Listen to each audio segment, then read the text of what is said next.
So here we have the Hyundai i20 on a 69 plate. I'm going to start off by showing you around the outside of the car, and then we'll hop in and run through some controls on the inside. But from the outside, you can see it's a 5-door car with alloy wheels. Let's start off inside the boot and then work our way around the rest of the car from there. So as we approach the boot, you can see we have reversing sensors, plenty of boot space as well, along with that 60-40 split folding rear seat should you wish to increase that space even further. Okay, so we're just going to work our way back round to the front of the car, and then we'll hop in and run through some controls on the inside. But now that we've done a full circle of it, you can see it's in excellent condition the whole way round. Just briefly before we climb in, I think it's well worth seeing the interior from this exterior point of view. There's plenty to run through on the dashboard, so let's hop in and we'll do that right now. Okay, now that we're inside the car, we're going to start with the dials. On the left-hand side, we have the rev counter, and on the right-hand side, the speedometer and fuel gauge. In the middle, you can see the total miles of the car. We are 3,064. The information displayed above that can be changed using buttons on the steering wheel. So at the moment, we have a digital readout for the speedometer, as you can see. There's various different bits of trip computer information you can have up there. And there are other menus available as well. So vehicle systems, user settings, and then back round to the beginning again. And to change that information as I just did, you use these buttons just here. We've also got cruise control and speed limiter over that side.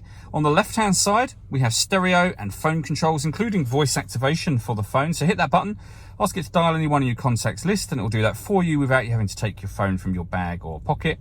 That is, of course, once you paired your phone up. And that is done over in the central area just here. Hit the phone button and then follow the instructions on screen, or you can go all menus and do it that way if you wish to. When it comes to music in this car, firstly we have the radio. We have DAB, FM and AM, as you can see being displayed at the top there. If you want to listen to your own music, you can do.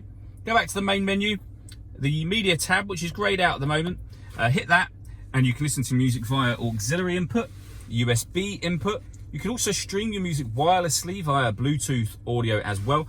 And you can see this car's got Android Auto and Apple CarPlay up there as well. So plenty of ways to listen to your music in this car. Finally, if I put the car into reverse, you'll see we have a full colour reversing camera with guidelines showing you what direction the car is headed in relation to the image you see on the screen. Working our way down, we have the air conditioning. So you can determine the direction of the air, the fan speed, temperature. Air conditioning is on when that light shows, so off, back on again. You can recirculate the air that's in the car. That's a great way of heating it up or cooling it down quickly depending on the temperature you've set over here. So you can turn that off just as easily as you turn it on. We have a rear heated screen. Underneath that, we have a 12-volt charging socket, auxiliary input, USB input, and then a USB charging input as well.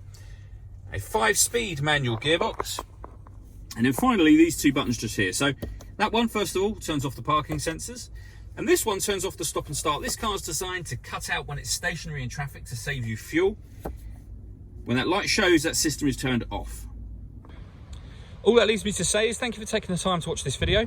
If you'd like to come and see the car in person and have a test drive, please feel free to call any of our MJA sites. We'd love to hear from you soon.